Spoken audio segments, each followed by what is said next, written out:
anestesia per se, ¿no? El fentanilo, a su diferencia, se utiliza tanto como analgésico o como anestésico. Entonces, este fármaco lo van a escuchar y lo van a ver ustedes en el internado, en la emergencia, en la UCI, en diferentes servicios, ¿no? En gastro, en diferentes servicios. El fentanilo es un agonista puro y selectivo de los receptores muy kappa. Hay otros receptores más, pero principalmente muy kappa. ¿Ok? Tiene una alta liposolubilidad, es decir, pasa la membrana celular, la barrera hematoencefálica, ¿no? Entonces, sí nos interesa saber el fármaco, cómo es que funciona. ¿Por qué? Porque en base a eso nosotros podemos decidir a qué paciente vamos a dar o no el fármaco, ¿no? Es un derivado de la fenilpiperidina. No tiene manopla. Yo le pongo acá al último el tema de la equipotencia, porque en la emergencia ustedes van a ver, por ejemplo, los pacientes oncológicos, en algún momento se les instaura fentanilo, ¿no? De repente para un dolor muy agudo. Y posterior a eso necesitan pasarlo a morfina, ¿no? Entonces, más o menos, ¿cómo es que hacemos los cambios? ¿O cómo es la equipotencia? 100 microgramos de fentanilo equivalen a 10 miligramos de morfina, ¿no? Es así como es que nosotros hacemos las conversiones. Esto se utiliza más para manejo de dolor, pero sí es importante que lo vean porque últimamente muchos de estos pacientes llegan a la emergencia, ¿no? Como ven ahí, este cuadro les va a mostrar la cantidad de receptores y a qué nivel van a trabajar y qué efecto van a producir. El músculo de la masticación. Perdón, no sé si por ahí hay un audio que está prendido, porfa. Como les decía, cada receptor va a generar un efecto diferente en una parte del cerebro, ¿no? Algunos, por ejemplo, el muy kappa, que es lo que estamos hablando, a nivel del cerebro, va a trabajar a nivel de la lámina 3 y 4 del córtex, ¿no? ¿Y qué es lo que me va a producir? Analgesia. Analgesia que a nivel supraespinal también puede causar un tema de adicción. Por eso es importante saber que los opioides no es que se da de forma libre, sino que tienen que tener un control, tiene que estar regulado, ¿ok? Y así sucesivamente, por ejemplo, a nivel de la médula espinal, puede producir, además de la analgesia, depresión respiratoria, náuseas, vómitos y así, ¿no? Esto no es para que ustedes se lo memoricen, es para que sepan que existe un efecto en cada parte del cuerpo del paciente, ¿ok? El inicio de acción va de 3 a 5 minutos, lo mínimo son 3 minutos. ¿Esto qué significa? Una vez que yo le coloco por la vena el fentanilo, tengo que esperar 3 minutos a que haga el efecto. Este medicamento no se puede pasar en bolo de forma rápida, se tiene que pasar diluido y lento, porque si yo lo paso de forma brusca, va a producir un efecto deleterio que no lo queremos, que ahorita lo vamos a conocer. La duración es de 10 a 30 minutos, su metabolismo es hepático, es decir, me interesa saber cómo se metaboliza y cómo se excreta, porque en base a eso nosotros vamos a saber a qué pacientes darle o no darle, o de repente tendríamos que bajar las dosis. Por ejemplo, a un paciente con cirrosis, de repente me dirán, doctora, si se metaboliza por el hígado no lo va a metabolizar, entonces mejor no le damos, pero de repente podríamos bajar las dosis y usarlo a dosis menores, 50%, un poco más. La vida media es de 2.5, la excreción se hace a nivel, básicamente, a nivel renal, ¿no? A nivel de orina en un 86%. Las dosis van a variar acorde a lo que queremos hacer. Puede producir sedación, ¿no? A una dosis de 0,5 a 2 microgramos. Inducción de 2 a 5 y analgésicos va a variar de 2 hasta 50 microgramos dependiendo del tipo de analgesia que queremos dar. Si es una analgesia postoperatoria, si es una analgesia oncológica, si es una analgesia de un paciente crónico, ¿no? Que ya recibe estos fármacos de forma crónica. Este fármaco, el fentanilo, tiene un revertor que es la naloxona. La naloxona no la tenemos en los hospitales, en todos los hospitales en nuestro país, pero sí ya ha ingresado para algunas clínicas, ¿no? Y bueno, fuera del país sí lo tienen, se utiliza como revertor inmediato, incluso en Estados Unidos, no solamente en los hospitales, sino también los policías y los paramédicos y todos tienen estas ampollas de naloxona o una naloxona intranasal.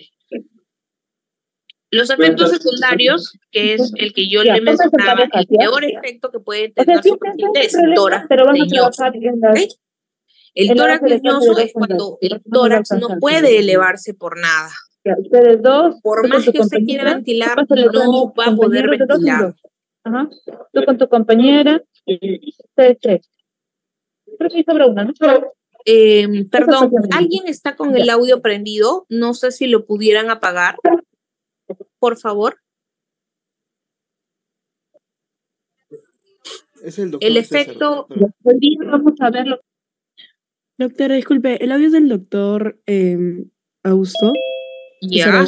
No sé si le podrían comunicar, porque creo que están en clase. Ajá. Ya, escúchame, porque no los escucho bien, no. Espérate un ratito, voy a dejar de compartir.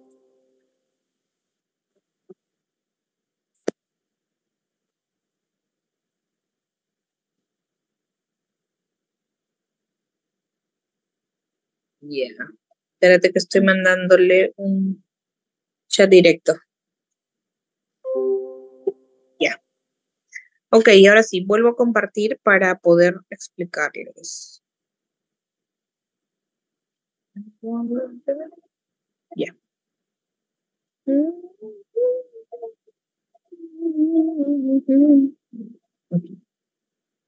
Ok, les decía, los efectos secundarios del que hablábamos, el peor de todos era el tórax leñoso, que no va a poder ventilar el paciente por más presión positiva que ustedes quieran hacer, ¿ok? Entonces, como ven ustedes, ahí está resaltado y en grande. Lo peor que puede pasar es una depresión respiratoria o un tórax leñoso. Dentro de los efectos cerebrales que produce este fármaco, puede producir un poco de náuseas y vómitos, algo de mareos o vértigos, ¿no? Movimientos mioclónicos de los ojitos. Es más, cuando ustedes vean al paciente y los ojitos tengan esos movimientos, significa que el fármaco ya llegó al cerebro, ¿ok? En la depresión respiratoria hay que estar muy atentos porque esto puede llegar a la apnea, la rigidez muscular del paciente y obviamente lo peor que puede pasar es el tórax leñoso. A nivel cardiovascular va a producir hipotensión y bradicardia, es por eso que a veces algunos colegas suelen poner atropina antes de usar este fármaco en los pacientes, ¿no? Ahora, los efectos más comunes e inmediatos, ¿ok? Es el rash dérmico o el prurito. Muchos pacientes cuando reciben este fármaco te va a decir, doctora, me pica el ojo, me pica la nariz. Y eso es un efecto normal que todos los pacientes pueden tener.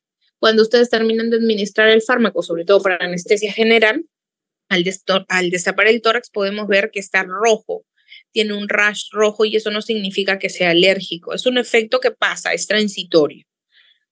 Como les hablaba, su revertor es la naloxona, ¿no? Esto, como les mencionaba, acá no lo tenemos en todos lados. Como hipnóticos vamos a hablar de algunos. El primero de estos es el propofol, ¿ok? Que es un derivado del alquilfenol, nombre UPAC 2,6 diisopropilfenol. Es un hipnótico liposoluble, entonces ya más o menos sabemos dónde y cómo va a trabajar, cuál es su afinidad y qué tipo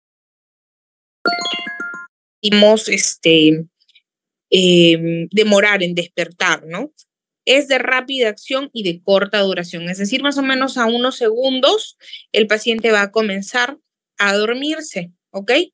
Pero el efecto no dura mucho y se puede usar como anestesia y como sedación. El mecanismo de acción trabaja a 3 niveles, a nivel GABAérgico, a nivel de los receptores NMDA y a nivel de la neurona. Por lo tanto, este fármaco sí es un anestésico, pero tiene un efecto no anestésico, porque trabaja a nivel de la neurona modulando los canales de calcio. Entonces, esto se usa como si fuera un fármaco para actuar en las crisis convulsivas. Usualmente en las crisis convulsivas te piden el diazepam, ¿no es cierto? Pero en el COVID ya no había. Entonces, ¿qué es lo que usaban? Usaban un poco de propofol. Lógicamente sabían que el paciente iba a tener una depresión respiratoria. Entonces tenían que estar atentos a eso, ¿no? El otro efecto que se conoce a nivel de los receptores GABAérgicos, ¿no? es que produce una apertura de los canales de cloro y es así como funciona el fármaco. El NMDA lo que produce es una activación de los canales de sodio. Ustedes se dan cuenta, uno abre los canales de cloro, el otro activa los canales de sodio y finalmente a nivel neuronal se trabaja a nivel de los canales de calcio. Entonces, si se dan cuenta, todo esto tiene que ver con los potenciales para generar el movimiento muscular en los pacientes, ¿no? Entonces, lo que produce este fármaco es un estado en el cual el paciente va a entrar en apnea, no va a poder movilizarse, ¿ok? Los músculos van a quedar no paralizados porque no es un bloqueante neuromuscular, pero sí no van a tener un potencial de acción para que pueda seguir el movimiento, ¿no? Este fármaco está compuesto hacia la mano izquierda inferior, debajo de características, se van a dar cuenta que ahí están todos sus componentes, ¿no? De estos, lo más importante es el aceite de soya y la lecitina de huevo. ¿Por qué? Porque tenemos pacientes que son alérgicos a la soya o al huevo. Entonces, siempre es importante preguntar las alergias. Si el paciente dice que tiene estas alergias, de preferencia no usamos este hipnótico y pasamos a algún otro que ahora lo vamos a conocer. Como les decía, el tiempo de inicio de acción o latencia es de 30 a 40 segundos, la duración es de 3 a 10 minutos, la vida media es de 30 a 60 en general, y la vida media de eliminación total es de 4 a 7 horas. Su metabolismo es a predominio hepático y su excreción es renal. Las dosis van a variar, varían de acuerdo a lo que yo le quiera dar, a la edad del paciente y a las comorbilidades, ¿no? Pero un promedio del que usamos nosotros es de 2 a 2.5 por kilo de peso, ¿no? En cuanto a los efectos que produce, va a trabajar a nivel central. Lo que va a hacer es va a generar un poco de bradicardia en los pacientes, un poco de hipotensión. Por eso es que este fármaco se ajusta las dosis acorde al peso, ¿no? Para no generar un cambio brusco en el paciente. Además de eso, bueno, este fármaco es muy noble, nos va a ayudar mucho para muchos otros patologías, por ejemplo, las patologías pulmonares. No nos genera mucha descompensación a este nivel cuando vamos a trabajar, igual que, por ejemplo, con las neurocirugías. Nos ayuda, usa como si fuera un efecto que no te va a aumentar la presión a nivel cerebral, la presión intracerebral no va a alterar el tema de el estado hemodinámico en general, ¿no? Entonces, digamos que mantiene bien al paciente siempre y cuando se utilicen los fármacos de forma correcta y a dosis correcta, ¿no?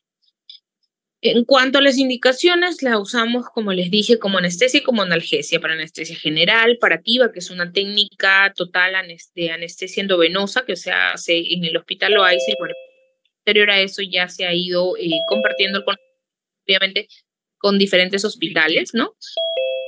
Se utiliza para monitorizar a los pacientes. Hay algunos estudios, por ejemplo, de los pacientes, estos pacientes que tienen apnea de sueño, ¿no? Que también se les puede inducir al sueño o comenzar a sedar con este fármaco para evaluar cómo es que es su respuesta, ¿no? Obviamente para cirugías, para sedaciones, ya sean dentro de sala o fuera de sala. Fuera de sala, nosotros vamos a dar anestesia, por ejemplo, o sedaciones al servicio de gastroenterología, para las endoscopías, para las colonoscopías, ¿cómo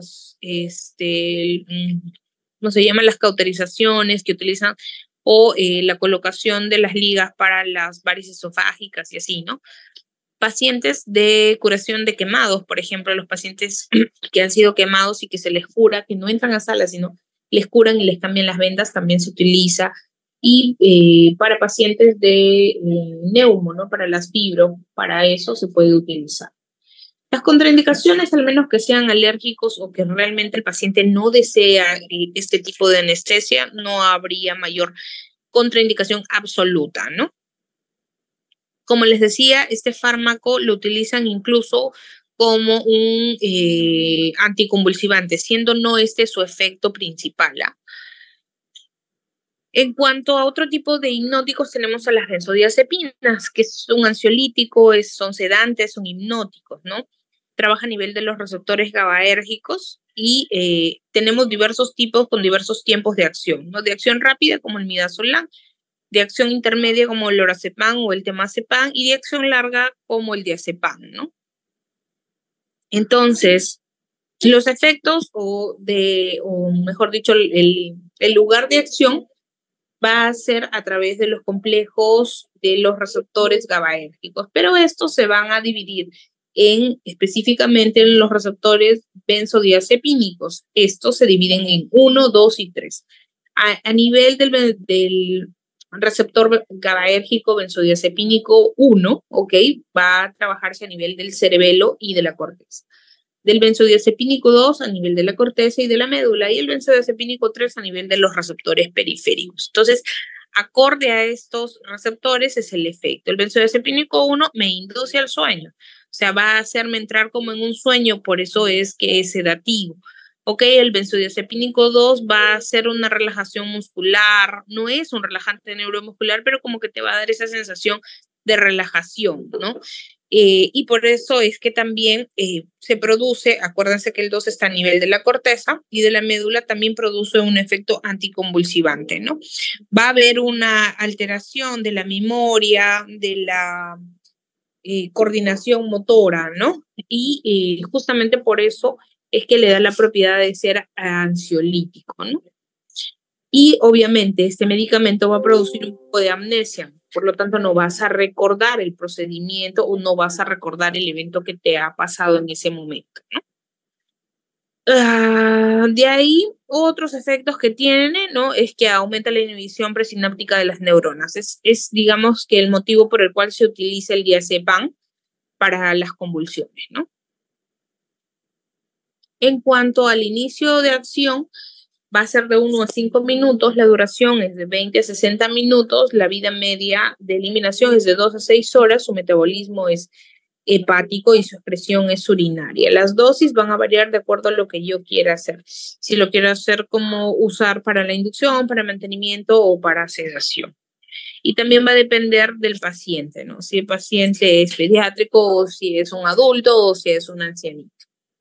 Estos fármacos que aparecen ahí, temazepam, oxazepam y lorazepam, se utilizan mejor dicho, no lo usamos nosotros los anestesiólogos porque se presentan como vía oral, y estos tres no tienen metabolismo hepático, son extrahepáticos, es decir, podrían tomar los pacientes con alguna patología hepática, pero acorde a lo que querramos generar en el paciente, ¿no?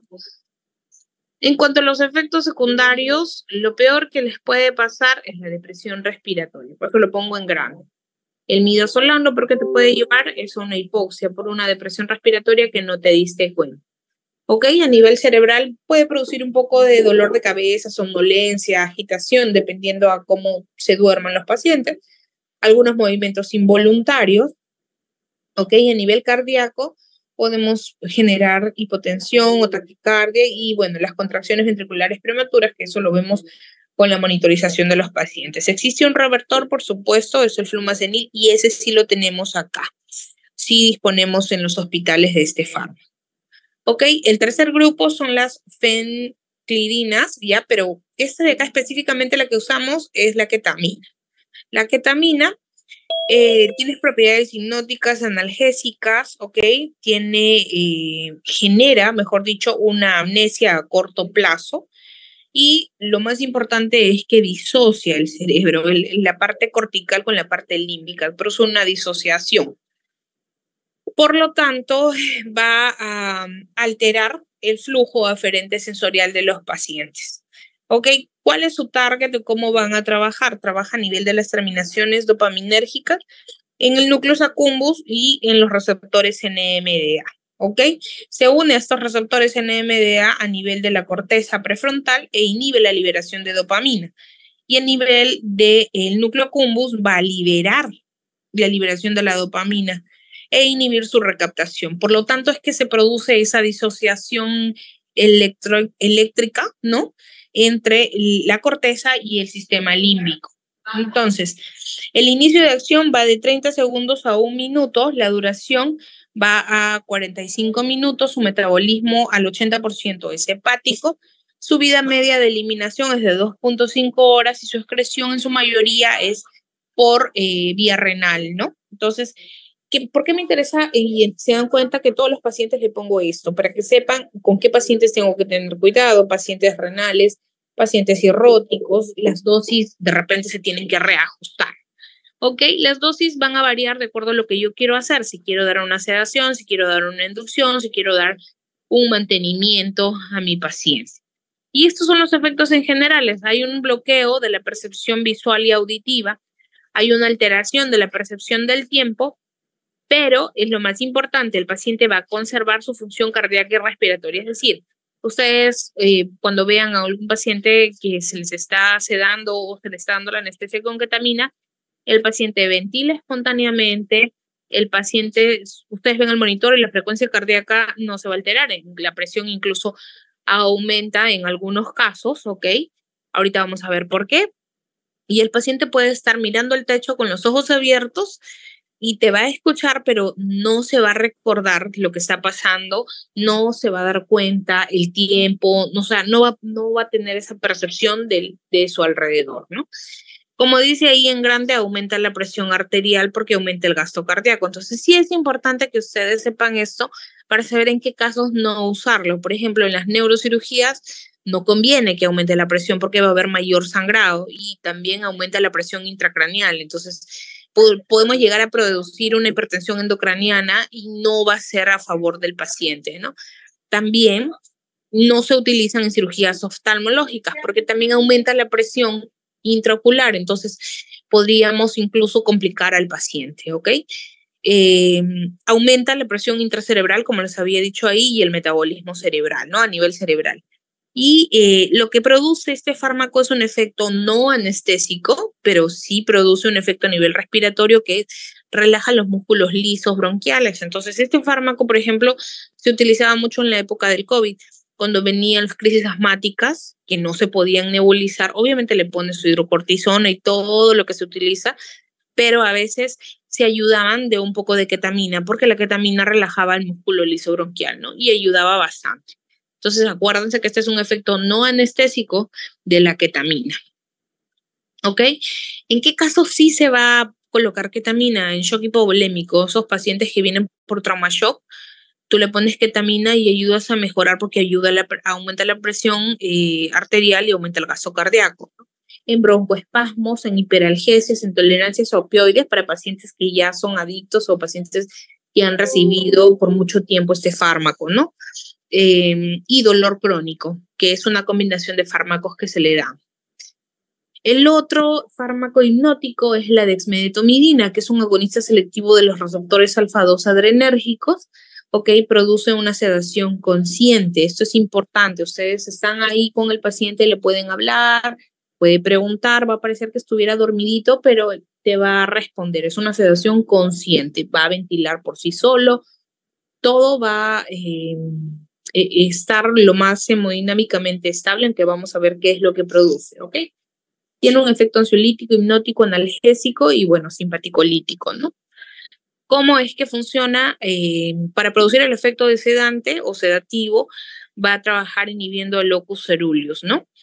Y ¿dónde específicamente? A nivel del tronco cerebral. Como analgésico, va a estimular los receptores alfa-2 adrenérgicos. ¿De qué nivel? A nivel de las astas dorsales de la médula espinal. Y como simpaticolítico, disminuye la liberación de noradrenalina en las terminaciones nerviosas simpáticas. Ok, el inicio de acción es de 15 minutos, es decir, este fármaco se coloca endovenoso y se va a ir infundiendo por un periodo de 15 minutos hasta que realmente pueda llegar a ser el efecto. El efecto máximo se logra en 1 hora y la vida media de eliminación de 2 a 3 horas. Su metabolismo es hepático y su excreción es renal. Las dosis van a variar como preanestesia o como para preparación para la anestesia, ok, de 0,33 a 6,7 microgramos. Y como se darán cuenta, ustedes son microgramos. Entonces, este fármaco se tiene que dar por unas bombas infusoras que nosotros tenemos en sala, ¿no? No es un fármaco que ustedes lo usen con una jeringa y ya. Así no es. Ok, dosis de carga de 1 microgramo y, bueno, mantenimiento 0,2 a 0,7 microgramos kilo-hora. Este fármaco tiene un revertor, sí, pero este revertor no está en este hemisferio del mundo, está hacia Europa. y se ha utilizado más en animales que en personas, ¿no? Entonces todavía no es que tengamos un revertor acá en nuestro medio. Los efectos secundarios a nivel cerebral puede producir un poco de dolor, sensación de fiebre por lo que te aumenta la presión, ¿no? Agitación, un poco de mareo, puede generarte un poco de sueño, ¿no? De tal manera que retienes un poco el CO2, pudiera, si no te das cuenta, puedes llegar a una hipoxia y, bueno, desencadenar todo lo que continúa eso. A nivel cardíaco va a disminuir la frecuencia cardíaca y el gasto cardíaco. ¿Quién no podríamos usarlo? Por ejemplo, en pacientes que tienen marcapaso o pacientes que tienen bradicardia, ¿no? En ellos de repente podríamos usar otro hipnótico.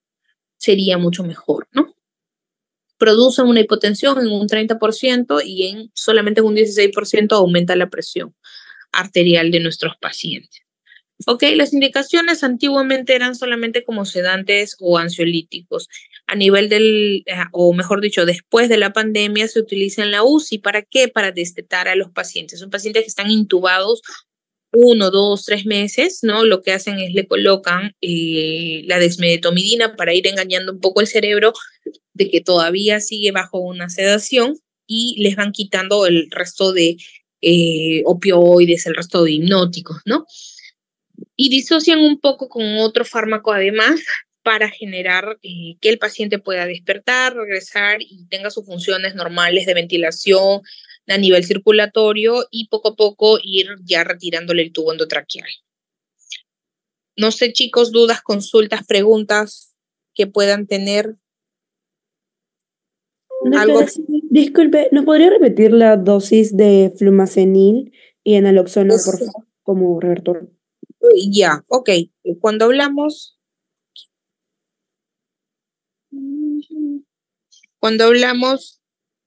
ay, espérame. Y acá estás. Cuando hablamos de los opioides, ok, hablamos de la naloxona, que es de 0,2 a 0,4 miligramos endovenoso. Eso se pone como que está. Y posterior a eso se puede ir aumentando si es que el efecto no revierte, ¿no? Que es de 0,4 a 0,8 microgramos. ¿Cada cuánto tiempo? De 2 a 3 minutos.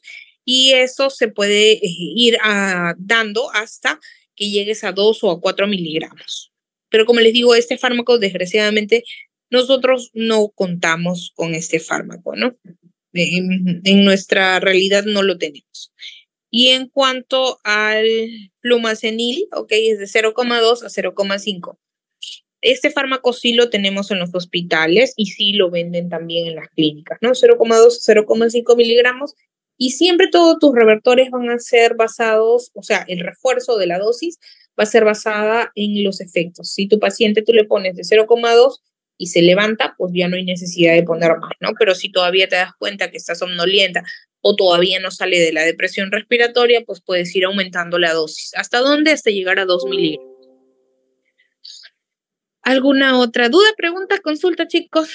Otra cosa que me olvidaba de decirles es que estos anestésicos, o estos fármacos, los pueden utilizar combinados. Es decir, yo puedo utilizar, no sé, pues, lidocaína con propofol, puedo utilizar fentanilo con propofol, puedo utilizar fentanilo con ketamina, puedo utilizar ketamina con dexmedetomidina, puedo combinarlos para generar el efecto que yo quiero, sedación, anestesia, analgesia, de acuerdo a lo que yo quiera hacer, ¿no? ¿Alguna otra duda, chicos? ¿Dudas, consultas, preguntas?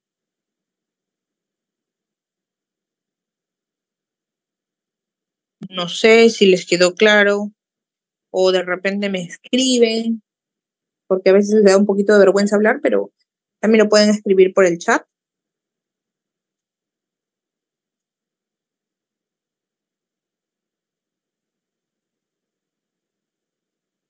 Muy bien. Bueno, igual cualquier cosa me pueden escribir. No sé si tienen alguna duda. ¿Queda todo claro, chicos? ¿Algo que quieran que les refuerce? ¿O entiendo que ya entendieron todo? No sé.